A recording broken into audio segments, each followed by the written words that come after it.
नमस्कार। मेधज astro channel पे मेधज परिवार एंड संस्कार में आप सबका बहुत बहुत स्वागत है। 12 अप्रैल रविवार, ऐसा मेरे मेधज एस्ट्रो के लोग रिकी और अभिषेक बता रहे थे कि संडे को छुट्टी होती है, इसीलिए सैटरडे को जो संडे का पंचांग रिलीज होता है उसके व्यूअरशिप बहुत कम होती है। लोग संडे मनाते हैं, ये बात मुझे नहीं अच्छी लगी। पंचांग देखने वालों को डेली पंचांग देखने की जरूरत होनी चाहिए। सूर्य देव, चंद्र देव और बाकी अन्य ग्रह, ये लोग संडे मंडे छुट्टी नहीं मनाते। अगर ये छुट्टी मनाने लगे तो हम लोग की पृथ्वी एग्जिस्ट नहीं करेगी, जीवन बहुत ही कठिन हो जाएगा। मैं आज के वीडियो को अत्यधिक इंटरेस्टिंग बनाऊंगा और आज के वीडियो में आप लोगों को बहुत ही अच्छी बातें बताऊंगा। पूरी प्रैक्टिस भी करा दूंगा आज के वीडियो में, जो अभी तक किया है कोशिश करूंगा कि उसके पॉइंटर्स भी आपको बता दूं। तिथि श्री मापनोती, तिथि है दसवीं तिथि। दसवीं तिथि पूर्णा तिथि है, जिसमें सिंह और वृश्चिक राशि दग्ध हो जाती है। नौवीं और दसवीं दोनों में सिंह और वृश्चिक दोनों ही राशियां दग्ध हो जाती हैं।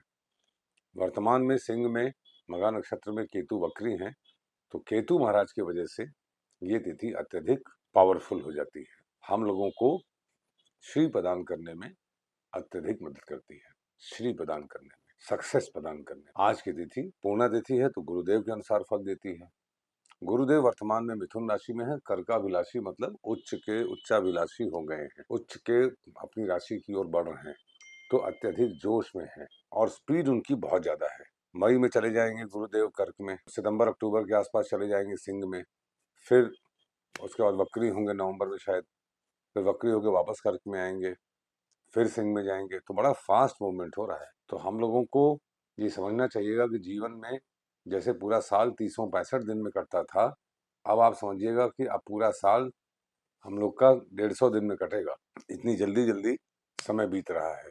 इसको साइंटिफिक लैंग्वेज में एसेंशन बोलते हैं, ऊपर उठना। मतलब समय बहुत तेजी से ऊपर उठ रहा है, समय बहुत तेजी से अपना कार्य कर रहा है। मैं जिसको इसको जो अपनी लैंग्वेज में अगर समझना चाहता हूँ, तो मैं समझूंगा कि समय अपना इंसाफ बहुत जल्दी जल्दी कर रहा है।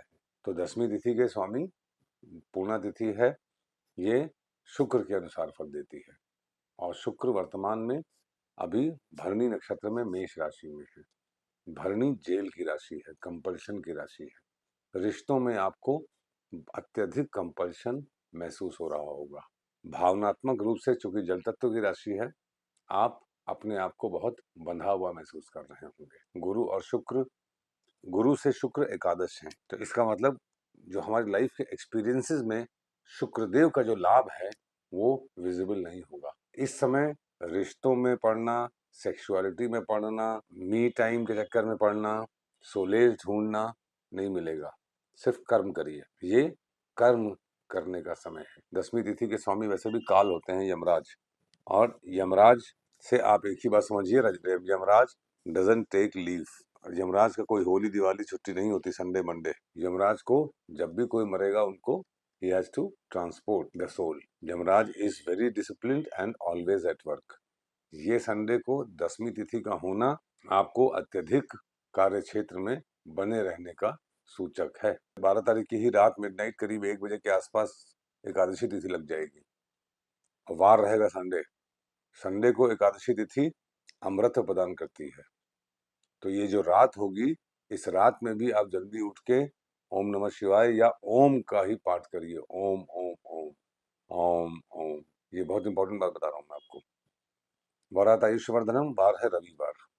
रविवार का जब दिन होता है, तो अगर कोई प्लेनेट आपकी कुंडली में है, चूंकि शनि अस्त है और मंगल भी अस्त है, सूर्यदेव डैमेज है, इसका मतलब हमारी आत्मा, हमारी क्रिएटिविटी, हमारी सोच विचार की शक्ति, ये भी डैमेज है। तो कोई प्लेनेट यदि हस्त में हो, मूल में हो, तीनों उत्तरा नक्षत्र में हो, पुष्य में हो, अश्वनी में हो, तो ये सर्वार सिद्धि योग बनाएगा। और श्रवण में हो तो भी सिद्धि योग बनाएगा। और चंद्रमा आज श्रवण में है। देखिए श्रवण कितना इंपॉर्टेंट नक्षत्र है, आप समझिए। श्रवण नक्षत्र को सिद्ध करना आपके लिए कितना जरूरी है। श्रवण नक्षत्र कलयुग के स्टार्ट का नक्षत्र है, भगवान विष्णु का साक्षात नक्षत्र है श्रवण। अगर श्रवण में आपका कोई भी ग्रह हो, या आप श्रवण को ही सिद्ध कर लीजिए। रविवार को सिद्धि योग बनाता है, सोमवार को सर्वार सिद्धि, शुक्रवार को सर्वार सिद्धि और शनिवार को सर्वार सिद्धि। 4 बार तो आपके ये श्रवण नक्षत्र ही सेव कर देगा। ये जो सर्वार सिद्धि वाला मामला है, इसमें मैं देख रहा था, पहले भी मैंने देखा था, पुनर्वसु 2 दिन गुरुवार और शुक्रवार को सर्वार सिद्धि बनाता है, रोहिणी शनिवार को, सोमवार को, अश्विनी 3 दिन बनाता है, रवि गुरु और शुक्रवार को। इस तरीके से आप देखेंगे तो आपको अनुराधा अनुराधा 4 दिन बनाता है। अनुराधा और श्रवण ये 2 नक्षत्र ऐसे हैं जो 4 बार सेव करते हैं आपके। अनुराधा सोमवार को, मंगलवार को, गुरुवार और शुक्रवार। तो सिर्फ श्रवण को सिद्ध करना और अनुराधा को सिद्ध करना आपके, देखिए सर्वार्थ सिद्धि मतलब सर्व अर्थ सिद्धि। उस दिन कोई योग होगा तो भी वो ग्रह बचा लेगा आपको। और श्रवण क्या है? सुनना। If you listen to bad things, shravan is bad. Vishnu ji का मंत्र सुनिए, ओम सुनिए, ज्योतिष सुनिए, पढ़िए। श्रवण जो है वो सुनने का और मनन करने का और कीर्तन करने का नक्षत्र है। हर एक वार को जो नक्षत्र सर्वार सिद्धि योग बनाते हैं, आप देखिए उनमें कौन सा प्लेनेट है। अब रविवार के दिन अगर देखा जाए तो रविवार कितना इंपॉर्टेंट दिन है आपके। सारे शनिवार को सिर्फ 3 नक्षत्र बनाते हैं सर्वार सिद्धि योग, श्रवण, रोहिणी और स्वाति। रविवार के दिन कितने नक्षत्र आपको सर्वार सिद्धि योग बनाते हैं? देखिए कितनी कृपा है भगवान सूर्य की। हस्त, मूल, तीनों उत्तरा, मतलब उत्तरा फाल्गुनी, उत्तराषाढ़ा और उत्तरा भाद्रपद। तो तीनों उत्तरा हो गए तो 1 2 3 6 हो गए। पुष्य 7, अश्विनी 8 और श्रवण 9। 9 नक्षत्र 27 में से 1/3 नक्षत्र सिर्फ शनिवार को ही आपको सर्वार सिद्धि योग दे देते हैं। प्लस श्रवण भी है तो हस्त, मूल, तीनों उत्तरा, पुष्य, अश्विनी और श्रवण 8 नक्षत्र। इतना इंपॉर्टेंट संडे होता है। अब इन 8 में से किसी न किसी नक्षत्र में कोई ग्रह या तो गोचर में होगा या आपकी कुंडली में होगा। उसको संडे बेस्ट है उसका मैक्सिमम फल लेके उसको स्ट्रॉन्ग कर लेने का। ये जैसी वैसी ही बात है जैसे आप अपनी एफडी बढ़ाते रहिए, जब जरूरत पड़ेगी तो आपको काम आएगा। इतना इंपॉर्टेंट संडे होता है। संडे को विशेषकर आपको प्रातः काल सूर्योदय से पहले उठ के नहा के ब्रह्म मुहूर्त में, मैंने आपको 2 घटी मुहूर्त बताया था, चित्रा और स्वाति में ईश्वर का ध्यान करके तब आर्द्रा से दिन की शुरुआत करनी चाहिए। इतना इंपॉर्टेंट संडे होता है और हम लोग संडे को पता नहीं क्या क्या करते हैं। मैं तो वैसे भी बड़ा अम्यूज्ड हो जाता हूँ ऐसे लोगों के बारे में सोच के जिनको अपना स्ट्रेस बस्टिंग करने के लिए शराब पीनी पड़ती है, बाहर जाना पड़ता है, पार्टी में जाना पड़ता है, रिजॉर्ट में जाना पड़ता है। क्या मात्र ईश्वर का ध्यान आपकी स्ट्रेस बस्टिंग नहीं कर पाता? आप श्रवण में अच्छी चीज सुनिए, अच्छा लिटरेचर सुनिए, अच्छी बातें सुनिए, अच्छे लोगों से बात करिए, अच्छा म्यूजिक सुनिए, ज्योतिष सुनिए, पंचांग पढ़िए। पंचांग तो ज्योतिष पढ़ना तो श्रवण और अनुराधा दोनों को ही सिद्ध कर देता है, क्योंकि श्रवण है भगवान विष्णु और अनुराधा पक्का पक्का सूर्यदेव है, मित्र देवता। तो जब श्रवण नक्षत्र है तो चूंकि ये वेस्ट का आखिरी नक्षत्र है तो इस दिन बाकी डायरेक्शंस के पहले नक्षत्र जागृत हो जाते हैं। धनिष्ठा, कृतिका और मघा। मघा जागृत हो रहा है मतलब पितृ जागृत हो रहे हैं। अब संडे सूर्य मघा में अच्छा फल नहीं देते। क्यों नहीं देते हैं? क्योंकि हमारे पितृ चंद्रलोक में रहते हैं और सूर्यदेव में गर्मी बहुत है, मगर सूर्य हमारी आत्मा है। जो उनके लिए अच्छा फल देते हैं जो अपने पितरों का ध्यान करके अपनी आत्मा से कनेक्टेड रहते हैं, अपने पितरों के एग्जिस्ट करने को स्वीकार करते हुए उनके लिए प्रयास, उनकी हैप्पीनेस के लिए प्रयास करते रहते हैं। श्रवण नक्षत्र ऐसा नक्षत्र है। वैसे भी देखिए ये जो केंद्र के चारों राशियां हैं इनके बीच के सारे नक्षत्र, मकर में बीच में श्रवण, मेष में बीच में भरणी, कर्क में बीच में आया आपका पुष्य, तुला में बीच में आया स्वाति। ये चारों बीच के नक्षत्र चारों युगों में प्रवेश के नक्षत्र हैं। मेष वाला बीच वाला भरणी, इससे आया सतयुग। तुला का बीच का है स्वाति, इससे आया त्रेता। कर्क का बीच वाला पुष्य, पुष्य से आया द्वापर। मकर में बीच में है श्रवण, इससे आया कलयुग। बीच वाले नक्षत्र हमेशा चैलेंजिंग होते हैं, ये चैलेंजेस को बताते हैं। कलयुग में, सतयुग में भरणी, प्योर धर्म धर्म धर्म, धर्म ही धर्म, धर्म भी है, अर्थ भी है, काम भी है, मोक्ष भी है। स्वाति, त्रेता, तुला, धर्म कट गया, अबंडेंस, अर्थ, काम, मोक्ष बचा, 3 पैर से। द्वापर, धर्म भी कट गया, अर्थ भी कट गया, सिर्फ कामनाएं बची और मोक्ष बचा। इसमें तीसरा भी कट के सिर्फ कलयुग में मोक्ष बचा। कलयुग इज फॉर लिबरेशन। आपने समस्त जन्मों के समस्त युगों के पापों को भोग कर मुक्त हो जाने का नक्षत्र है, का युग है कलयुग, ताकि इसके बाद जब सतयुग आए तो फिर से आपको प्रकृति से ही स्वभावतः धर्म अर्थ काम मोक्ष तीनों की ही यात्रा में आप भागी हो जाएं। नहीं तो इसी चक्कर में बार बार आप भागते रह जाएंगे। योगात रोग निवारणम योग है साध्य योग। साध्य योग भी श्रवण नक्षत्र में पड़ता है। इसके स्वामी शुक्र होते हैं। आज सोचिए श्रवण का कितना महत्व है। भगवान विष्णु सहस्र नाम सुनना आज के लिए करणात्कार सिद्धिश्य कर्ण है वनिज। वनिज कर्ण के स्वामी शुक्र होते हैं। आज के दिन श्रवण नक्षत्र की कितनी महिमा है। श्रवण नक्षत्र में कोई भी एक प्लेनेट हो जाए वो आपको निश्चित रूप से राजयोग देगा। बस इतनी सी बात है कि श्रवण का जानवर है बंदर, जीवन लंगड़ाता रहेगा। आपको एक अजीबोगरीब से बोझ का सामना करना पड़ेगा। देवता तो बना देगा आपको, मगर देवताओं के जो चैलेंजेस हैं, देवताओं को बड़े चैलेंजेस मिलते हैं। इसी प्रकार से श्रवण नक्षत्र में लग्न हो, राशि हो, चंद्रमा हो, सूर्य हो, ऐसे लोगों को भौतिक सुख सारे मिल जाते हैं। जैसे भगवान हमेशा असंतुष्ट रहते हैं, जैसे भगवान कृष्ण हमेशा ही उनको दुख रहता था। बड़े बड़े दुख थे उनको।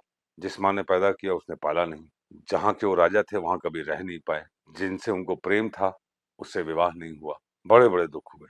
जिसको वो बचाना चाहते थे जिनको, उनको बचा नहीं पाए।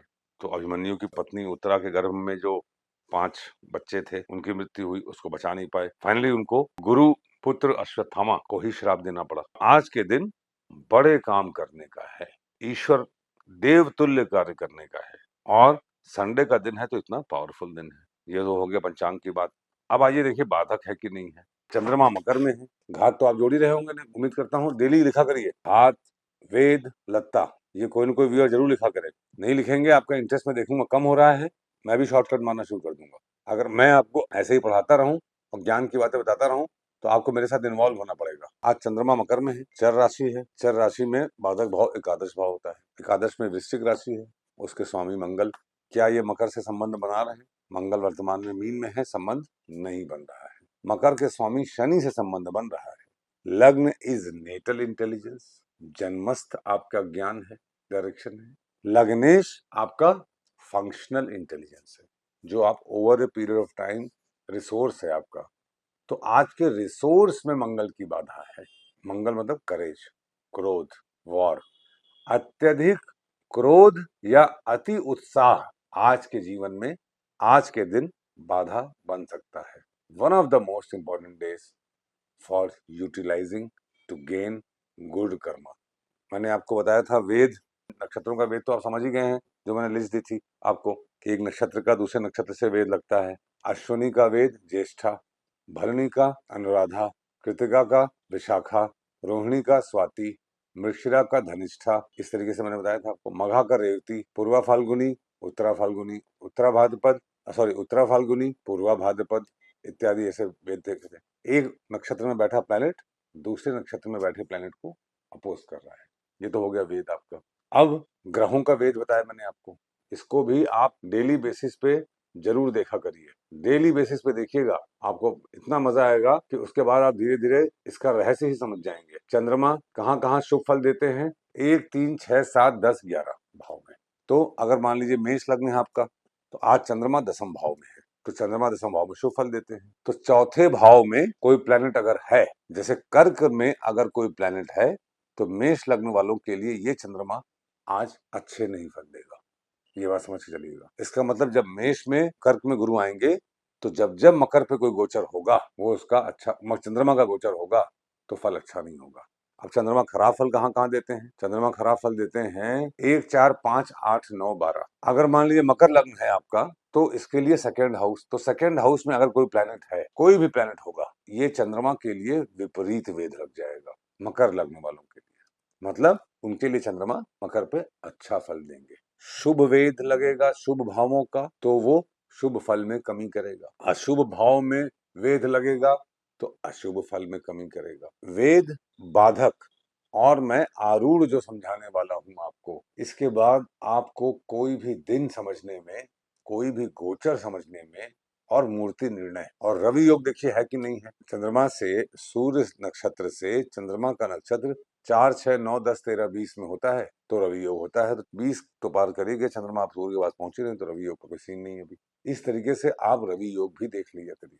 मैं तो सोच रहा था कि आज आपको आगे बताता, मगर इतने को समझिए, वेद जरूर पढ़िए आप। आपके लिए जैसे अब मान लीजिए बुध है, अब बुध देखिए, बुध मीन राशि में है।